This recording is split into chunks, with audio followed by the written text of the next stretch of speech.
Ito lang panyero. Ano yan? May napakinggan akong turo ni Coach. Anong turo Yung niya? isang coach sa freedom of, freedom for financial freedom. Yun ba yun? Kilala mo rin yun? Oo.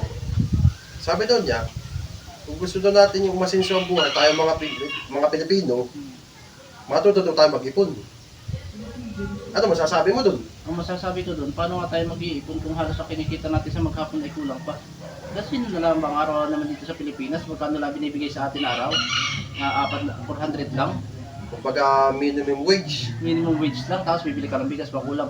Halos di pa nga abutin maghapon yun, kung may anak ka pang pinaaral, halos wala din naman. Naku, kulang pa yun. Tapos sasabihin, mag-iipon para umangat sa buhay, para makapagnegosyo. Paano ka makapagnegosyo? Buti sana kung ikaw ay graduate ng mga college na maraw ng mga 1,000 isang araw.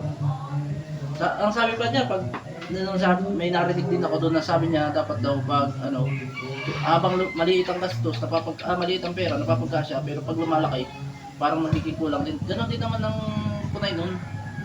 Yung pera, kung isa kang mahirap, kahit isang tuka ka, wala din yan, hindi ka rin makakaipon. Parang yung sinasabi mo, sa paglaki ng kita, sa paglaki na ng expenses. So, marami may nabibili ka. Siyempre, gusto mo din namang may mabili bilang isang mahirap ka, gusto mo rin makabili ng mga bagong sapatos, bagong damit. Oo. Siyempre, pinag-iipunan mo yung kahit 5 piso. Ang problema, yung pag ninegosyo, hindi mo kakayanin yun. Magkano yung negosyo ngayon?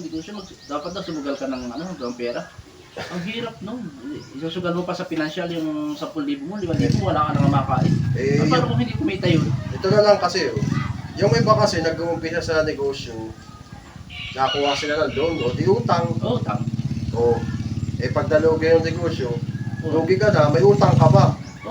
Hindi ka na makabayad, tapos sasabihin na tayo mga Pilipino mag-ipon. Buti sila, angat na sila sa buhay. Angat na yung kanilang karir. Paano yung mga mas low level, yung halos isang bisis lang kumain sa isang araw, tapos makapag-ipon pa ba yun? Marami na mga ipon na. Sa kubeta. Yun sa kabeta, pwede. Pero yung sasabihin low level ka, tapos nandiyan ka na, halos tatalapakan ka lang ng talagang mga highs na tao. Yung kulang-kulang na lang, tapakan ka para mapisa ka. Hindi sa akin kasi, yung nasasabi niya na yun kasi mayroon sila talagang kumbaga, ang naiipon nila, kumbaga, ang sahod nila sobra-sobra dun sa kinikita nila. Kaya nakakapag-saving sila. Oo, kaya nakakaipon sila. Tapos sasabihin na nakakabawa tayo Pilipino, dapat tayo dapat tayo mag-ipon para makapagsimula na negosyo at mga tayo sa buhay. Paano ka aangat sa buhay kung wala kang makain? Depende rin sa sitwasyon, no? Oo.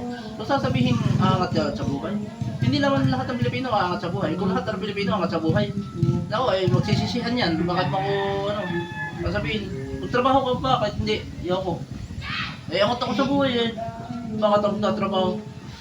Kaya hindi ari yung kanilang mga iniisip ng mga ganun na sasabihin.